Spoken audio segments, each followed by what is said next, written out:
So here we go. Number one, and this should come up on the Jumbotron. Life's not easy. Is it up there? Life is not easy. It is not. Don't try to make it that way. Life's not fair. It never was. It isn't now, and it won't ever be. Do not fall into the trap, the entitlement trap, of feeling like you're a victim. You are not. Get over it and get on with it. And yes, most things are more rewarding when you break a sweat to get them. Fact. Number two. I love this one. Unbelievable is the stupidest word in the dictionary. Should never come out of our mouths. Think about it. To say, oh, wow, what an unbelievable play. It was an unbelievable book, an unbelievable film, an unbelievable act of courage. Really? It may be spectacular, it may be phenomenal, most excellent or outstanding, but unbelievable? Give others and yourself more credit. It just happened. You witnessed it. You just did it. Believe it.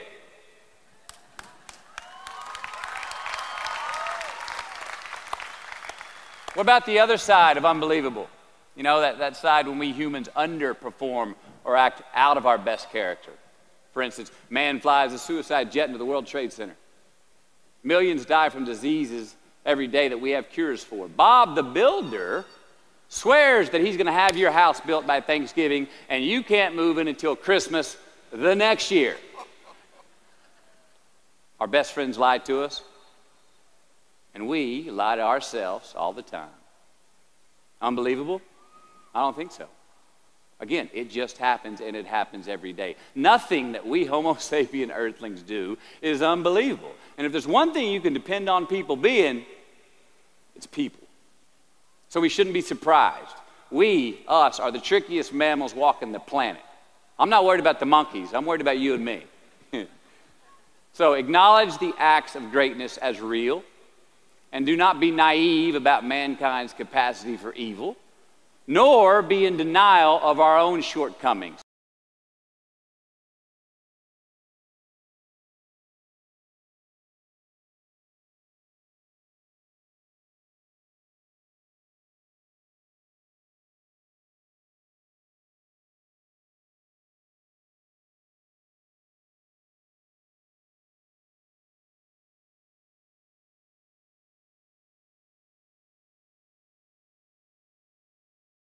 Happiness is an emotional response to an outcome.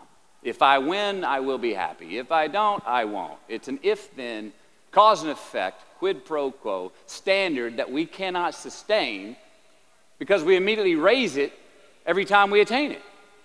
You see, happiness demands a certain outcome. It is result reliant. And I say if happiness is what you're after, then you're going to be let down frequently, and you're going to be unhappy much of your time.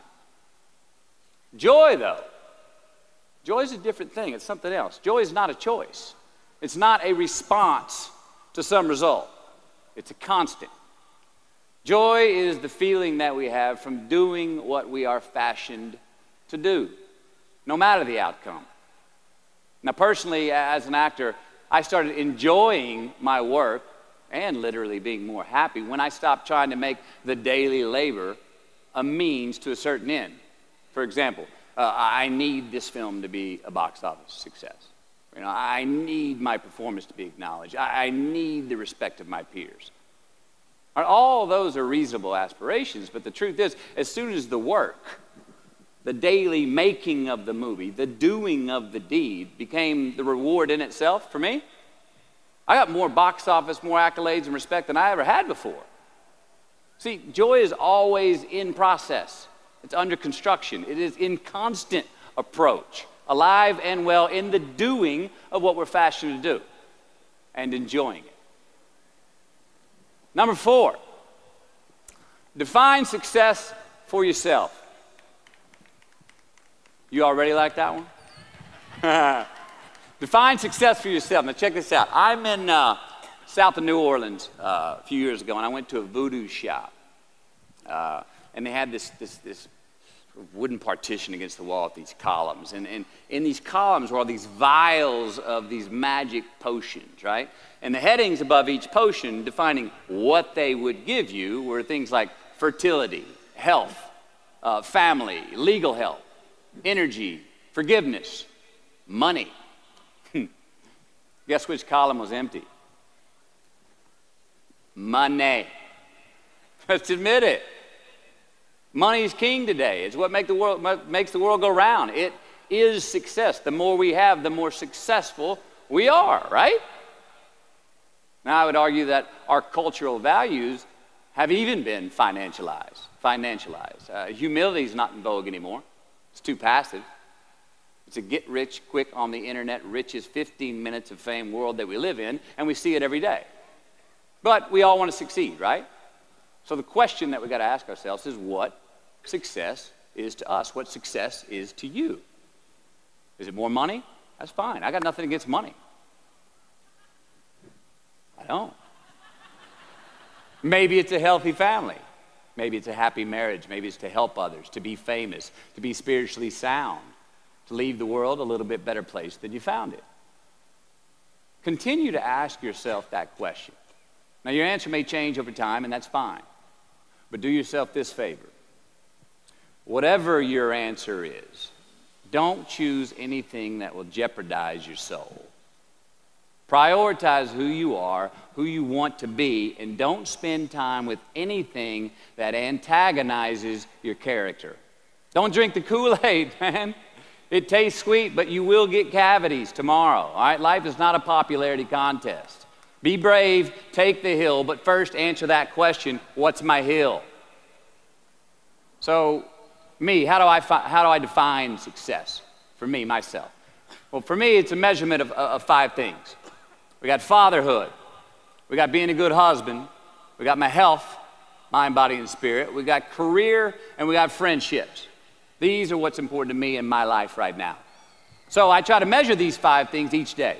I check in with them. I like to see whether or not I'm in the debit section or the credit section with each one. Am I in the red or am I in the black? You follow? For instance, sometimes say my career is rolling. All right, it's way up here in the black, but I see how my relationship with my wife maybe could use a little bit more of my attention. I got to pick up the slack on being a better husband. Get that one out of the red. Or say my spiritual health could use some maintenance. It's down here, but hey, man, my friendships and my social life, they're in high gear, right? I got to recalibrate. Checks and balances. I got to go to church. Remember to say thank you more often, something. But I got to take the tally because I want to keep all 5 in healthy shape. And I know that if I don't take care of them, if I don't keep up maintenance on them, one of them is going to get weak, man. It's going to dip too deep into the debit section. It's going to go bankrupt. It's going to get sick, die even. So first, we have to define success for ourselves. And then we have to put in the work to maintain it. Take that daily tally. Tend our garden. Keep the things that are important to us in good shape. I mean, let's admit it. We've all got 2 wolves in us. A good one and a bad one. And they both want to eat.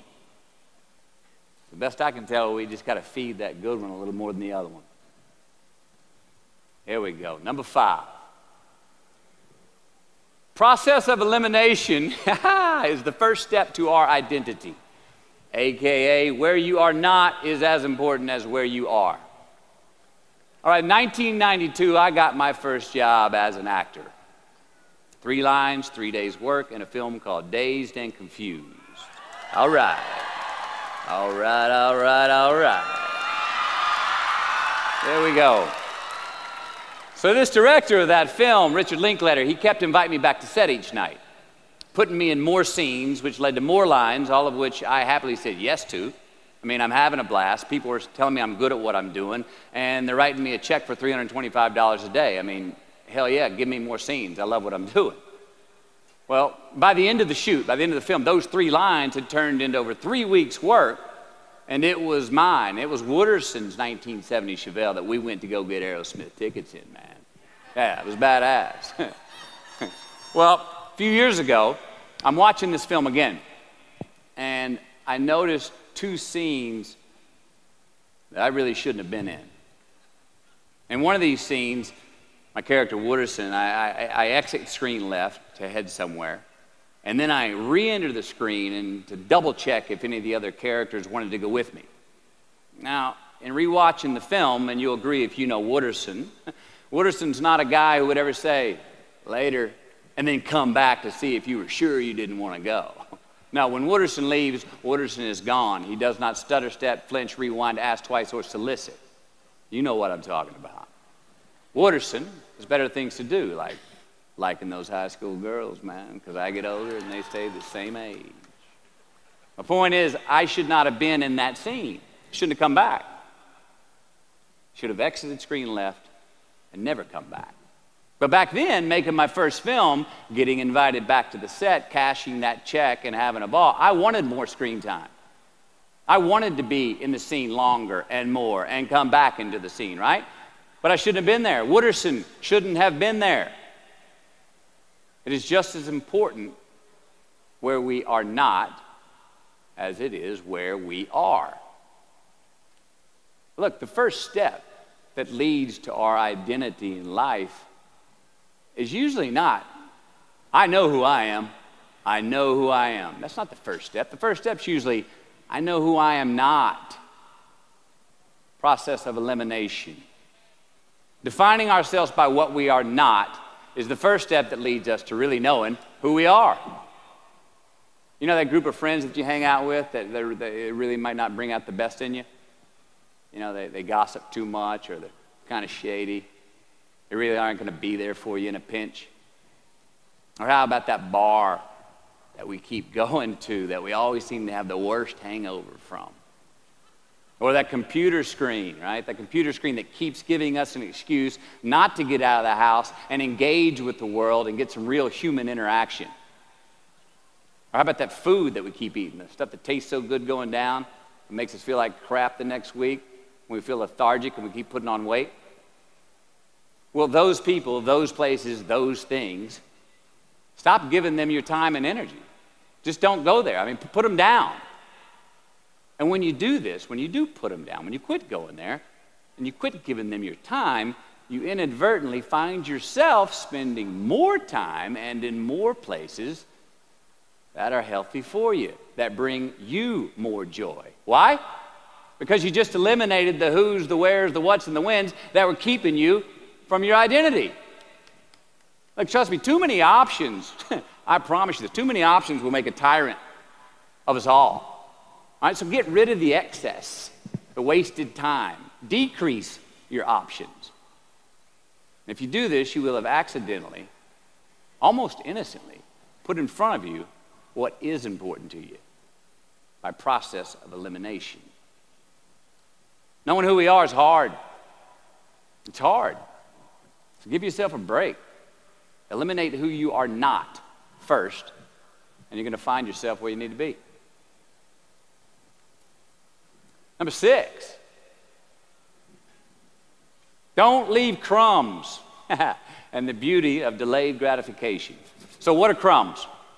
Well, the crumbs I'm talking about are the choices that we make that make us have to look over our shoulder in the future. You didn't pay that guy back the money that you owed him, and tonight you just saw him 3 rows behind you. Shit. You slept around on your spouse, and you just found out that tomorrow she and the lady you're having an affair with are going to be at the same PTA meeting. Shit again. You drank too much last night. You're too hungover to drive your son to his 8 a.m. Saturday morning baseball practice. These are the crumbs. They come in the form of regret, guilt, and remorse. You leave crumbs today, they will cause you more stress tomorrow. And they disallow you from creating a customized future in which you do not have to look over your shoulder. So let's flip the script. Instead of creating outcomes that take from us, let's create more outcomes that pay us back, fill us up, keep your fire lit, turn you on for the most amount of time in your future. These are the choices I'm talking about. And this is the beauty of delayed gratification. All right, tee yourself up. Do yourself a favor. Make the choices, the purchases today that pay you back tomorrow. Residuals. In my business, we call it mailbox money. If I do my job well today, and that movie keeps rerunning on TV, 5 years from now, I'm getting checks in the mailbox. It's a heck of a deal. So whether it's prepping the coffee maker the night before, so all you got to do is press the button in the morning, or getting ready for the job interview early so you don't have to cram the night before, or choosing not to hook up with that married woman because you know you're going to feel horrible about it tomorrow, and her husband carries a gun, or paying your debts on time so that when you do see that guy 3 rows back tonight, you don't have to hunker down in your seat hoping that he don't see you. Get some ROI. You know what that is? Return on investment. Your investment. You. Customize your future. Don't leave crumbs. Number 7. Dissect your successes and the reciprocity of gratitude. We so often focus on failure, don't we? When we study failure, we obsess with failure. We dissect failure and our failures. We dissect them so much we end up intoxicated with them to the point of disillusion. I mean, when do we write in our diary? Usually when we're depressed. What do we gossip about? Other people's flaws and limitations. I mean, we can dissect ourselves into self-loathing if we're not careful. I find that most of the times our obsession with what is wrong just ends up breeding more wrong, more failure. Now, the easiest way to dissect success is through gratitude, giving thanks for that which we do have, for what is working, appreciating the simple things we sometimes take for granted. We give thanks for these things, and that gratitude reciprocates, creating more to be thankful for. It's really simple, and it works. Now, I'm not saying be in denial of your failures. No, we can learn from them too, but only if we look at them constructively, as a means to reveal what we are good at, what we can get better at, what we do succeed at. Now, personally, I've read a whole lot of my bad reviews. All right? I've had quite a few. Written by the more talented critics, they are the ones who give constructive bad reviews. They reveal to me what did translate in my work, what came across, what was seen, or what wasn't. Now, I don't obsess on the unfavorable aspect of their review, but I do seek what I can learn from it. Because their displeasure actually uncovers and makes more apparent what I do well, what I am successful at, and then I dissect that. All right, life's a verb. We try our best, we don't always do our best. Well, architecture is a verb as well. Yes, it is.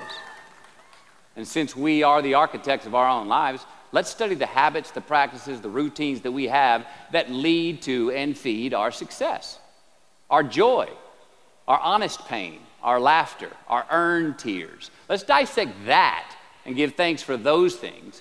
And when we do that, guess what happens? We get better at them, and we have more to dissect. Number 8, make voluntary obligations. All right, mom and dad, since we were young, they teach us things as children. Teachers, mentors, the government, and on laws, they all give us guidelines for which to navigate this life. Rules to abide by in the name of accountability. I'm not talking about those obligations. I'm talking about the ones that we make with ourselves, with our God, with our own consciousness. I'm talking about the you versus you obligations. We have to have them. Now, again, these are not societal laws and expectations that we acknowledge and endow for anyone other than ourselves.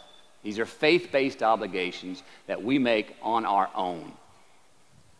These are not the lowered insurance rates for a good driving record. You will not be fined or put in jail if you do not gratify these obligations I speak of. No one else governs these but you. They are your secrets with yourself, your own private counsel, personal protocols. And while nobody throws you a party when you abide by them, no one's going to arrest you when you break them either, except yourself.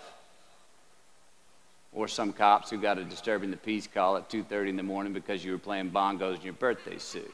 That was me. An honest man's pillow is his peace of mind. And when you lay down on that pillow at night, no matter who's in your bed, we all sleep alone. These are your personal Jiminy Crickets. And there are not enough cops in the entire world to police them. It's on you. It's on you. Number 9, from can to want. All right, check this out. In 1995, I got my first big paycheck as an actor. I think it was 150 grand. The film was almost Boys on the Side, and we were shooting in Tucson, Arizona. And I had this sweet little adobe guest house on the edge of the Saguaro National Park. The house came with a maid, my first maid. It was awesome. So I got a friend over one Friday night, and we're having a good time, and I'm telling her about how happy I am with my setup. The house, the maid, especially the maid. And I'm telling her, look, this lady, she cleans the place up after I go to work. She washes my clothes, the dishes, puts fresh water by my bed, leaves me cooked meals sometimes. Look, she even presses my jeans. And my friend, she smiles at me, happy that I'm excited over this. And she says, well, that's great, Matthew, if you like your jeans pressed. And I kind of looked up at her, my jaw caught hanging open. I stuttered a moment, had that dumbass look that you get when you've just been told the truth and you didn't think about it, and it hit me. I hate that line going down the front of my jeans. I hate that line. And it was then, for the first time, that I noticed it. I'd never thought about not liking that starch line down the front of my jeans because I'd never had a maid to iron my jeans before. And since she did, now for the first time in my life, I just liked it because I could get it. I never thought about it if I really wanted it. Well, I didn't want it there, that line. And that night I learned something. Look, just because you can, nah, come on. It's not a good enough reason to do something. Even when it means having more. Right? Be discerning. Choose it because you want it. Do it because you want to. Never had my jeans pressed again.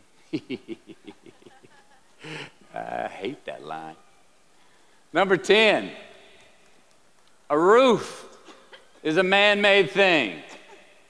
This may cut a little close to the bone since the geography, but I think we all were there and we'll all remember where we were. But in January the 3rd, 1993, it was the NFL playoffs, and your Houston Oilers were playing the Buffalo Bills. The Oilers were up 28-3 at halftime, 35-3 early in the third. Frank Reich and the Bills come back to win 41-38 in overtime for one of the greatest comebacks in NFL history. Yeah, the Bills won, but they didn't really beat the Oilers. The Oilers lost that game. They beat themselves. Y'all remember that, huh? Why? Why'd they beat themselves? Or how? Was it because at halftime they put a ceiling, a roof, a limit on their belief in themselves, aka the prevent defense? Or maybe they started thinking about the next opponent in the playoffs at halftime. I mean, they were up. Then they came out and played on their heels, lost the mental edge the entire second half, and voila, they lost. In a mere 2 quarters, defensive coordinator Jim Eddy went from being called the defensive coordinator of the year and the man first in line to be a head coach next year to a man without a job in the NFL. You ever choked? Nobody has ever choked? I have. You know what I'm talking about, fumbling at the goal line, stuck your foot in your mouth once you got to the microphone, had a brain freeze on the exam that you were totally prepared for, forgot the punchline to a joke in front of 4,000 graduating students at the University of Houston commencement. Or maybe you've had that feeling of, oh my God, life just cannot get any better than this moment. and ask yourself, do I deserve this? Now, what happens when we get that feeling? We tense up. We have this sort of outer body experience where we are literally seeing ourselves in the third person. And we realize that the moment just got bigger than us. You ever felt that way? I have. And it's because we have created a fictitious ceiling, a roof, to our expectations of ourselves. A limit where we think it's all too good to be true. But it's not. And it's not our right to say or believe it is. We shouldn't create these restrictions on ourselves. A blue ribbon, a statue, a score, a great idea, the love of our life, a euphoric bliss. Who are we to think that we don't deserve or haven't earned these gifts when we get them? It's not our right. But if we stay in process, all right, within ourselves, in the joy of the doing, we will never choke at the finish line. Why? Because we aren't thinking of the finish line. Because we're not looking at the clock. We're not watching ourselves on the Jumbotron performing the very act that we're in the middle of. No, we're in process. The approach is the destination, and we are never finished. Bo Jackson, what did he do? He used to run over the goal line, through the end zone, and up the tunnel. The greatest snipers and marksmen in the world, they don't aim at the target. They aim on the other side of the target. We do our best when our destinations are beyond the measurement, when our reach continually exceeds our grasp, and when we have immortal finish lines. Now, when we do this, the race is never over. The journey has no port. The adventure never ends because we are always on the way. So do this, and let somebody else come up and tap you on the shoulder and say, hey, you scored. Let them run up and tap you on the shoulder and say, man, you won. Let them come tell you, you can go home now. Let them say, I love you too. Let them say, thank you. Take the lid off the man-made roofs that we put above ourselves and always play like an underdog. Here we go.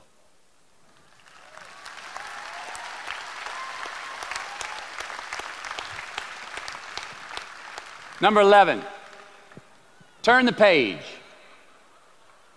The late and great University of Texas football coach Darrell Royal. I don't know if y'all remember him. He won a national championship in '69. He won a couple of national championships. You know Darrell Royal? He was a friend of mine and a good friend of many people.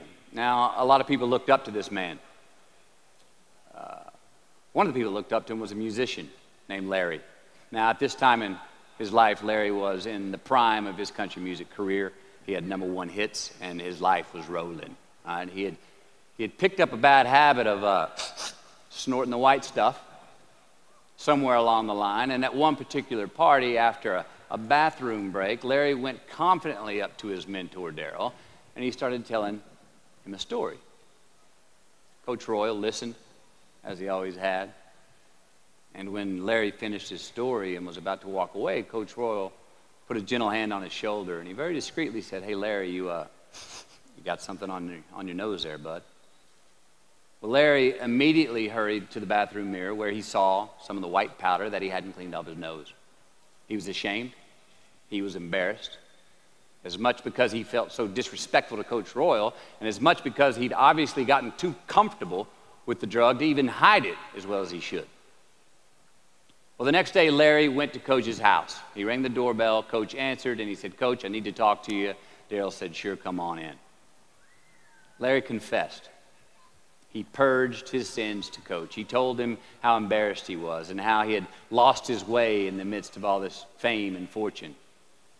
And towards the end of an hour, Larry, who was in tears, he asked Coach, he said, Coach, what do you think I should do?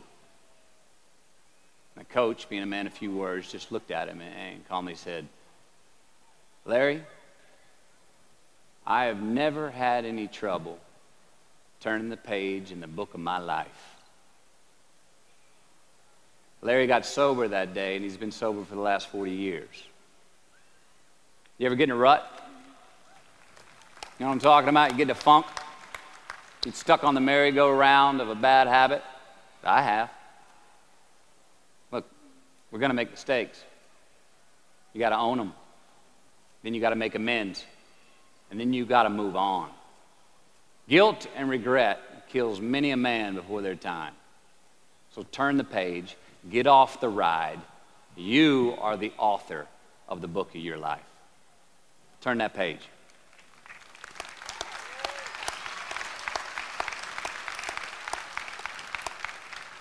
Number 12,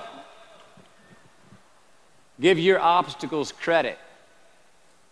You know those no fear t-shirts that were out? I don't know. People used to wear them 10 years ago, no fear. Anybody remember those, or is it just me? I saw them everywhere. All right. I don't get them, and I never did. I mean, hell, I try to scare myself at least once a day. I mean, I get butterflies every morning before I go to work. I was nervous before I got here to speak tonight. I think fear is a good thing. Now, why? Because it increases our need to overcome that fear.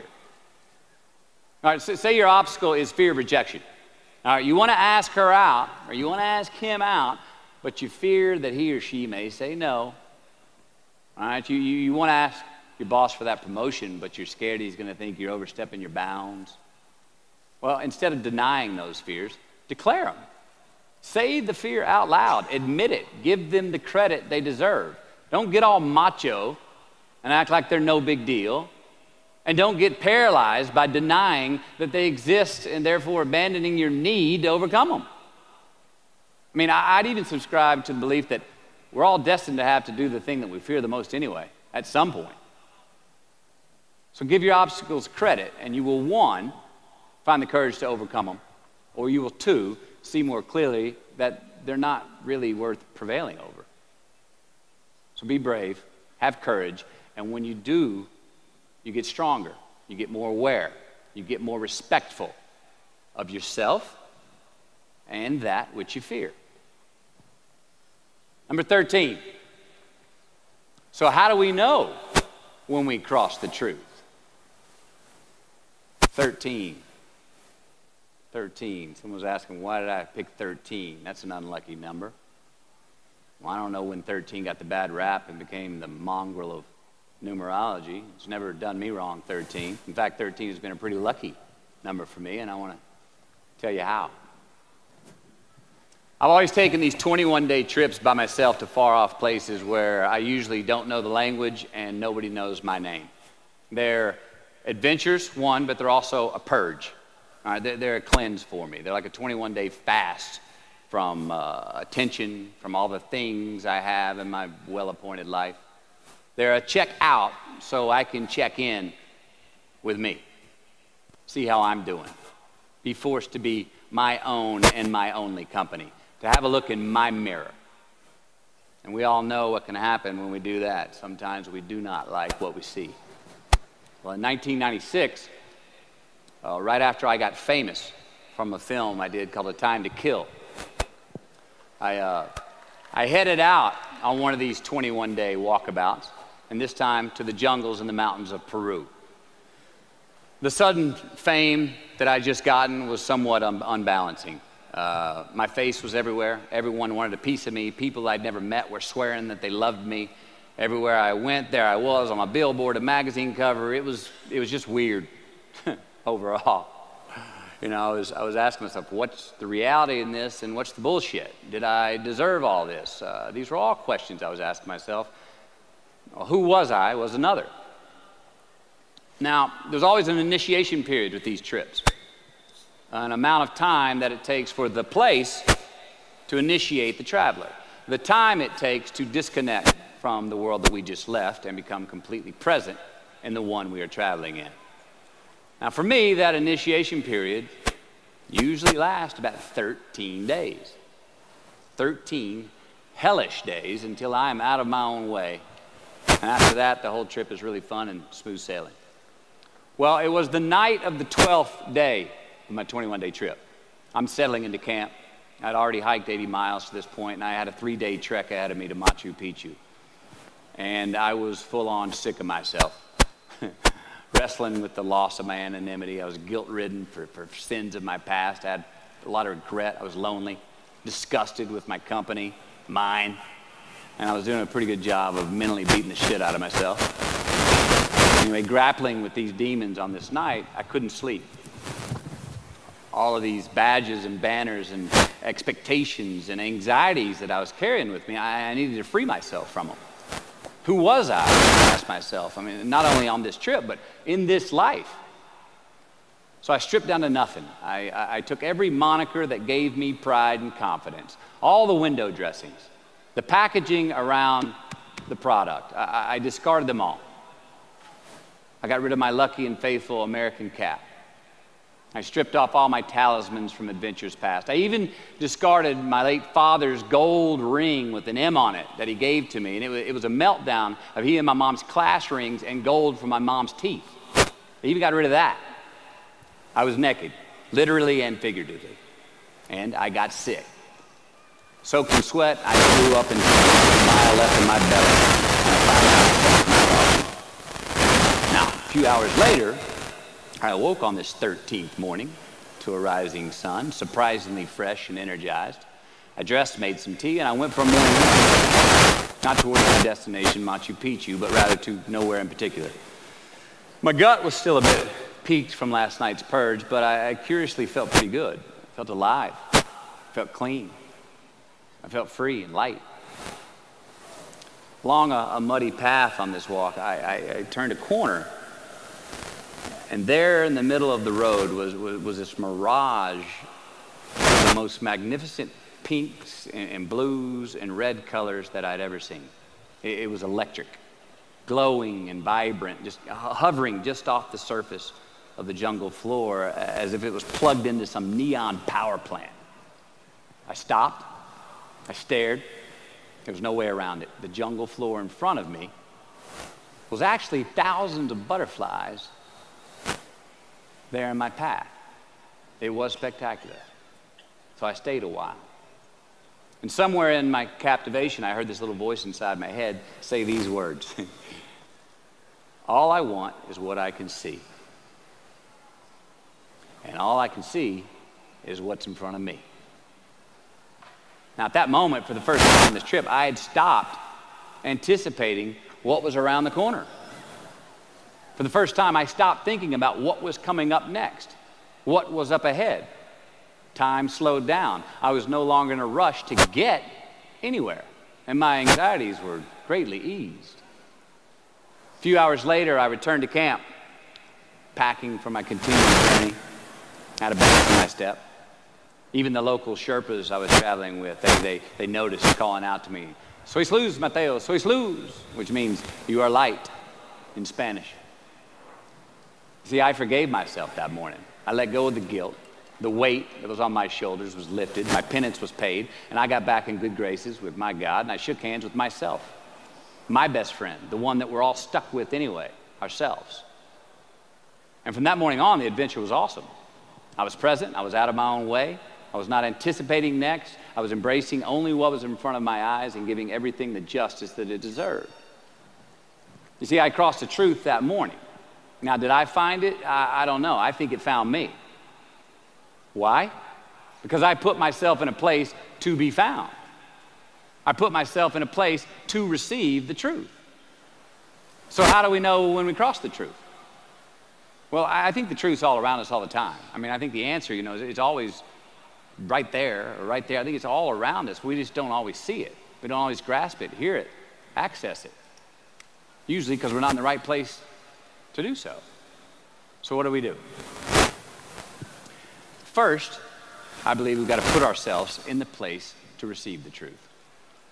Let's admit it. We live in an extremely noisy world with all kinds of frequencies coming at us. We got commitments, we got deadlines, fix this, do that, plans, expectations, and they all make it hard to get clarity and peace of mind. So we have to consciously put ourselves in places to receive that clarity. Now that may be prayer.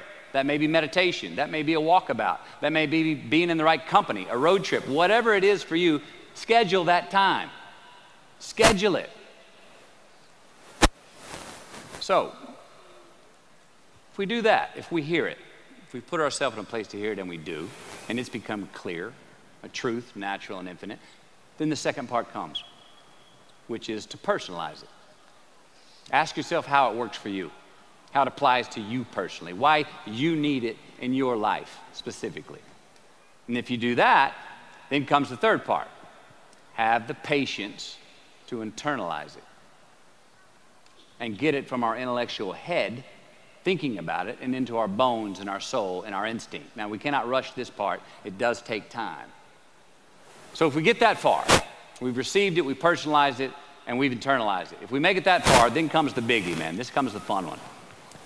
Got to have the courage to act on it, to actually take it into our daily lives and practice it, to make it an active part of who we are and live it. If we can do that, all right, if we can do that, then we have what I believe is heaven right here on earth. And that's the place where what we want is also just what we need. I mean, that's the ticket, isn't it? Think about it. I know that's where I want to live. So while we're here, and they're going to run across the Jumbotron, let's make it a place where we break a sweat, where we believe, where we enjoy the process of succeeding in the places and ways that we are fashioned to, where we don't have to look over our shoulder because we're too busy doing what we're good at, voluntarily keeping our own counsel because we want to, traveling towards immortal finish lines.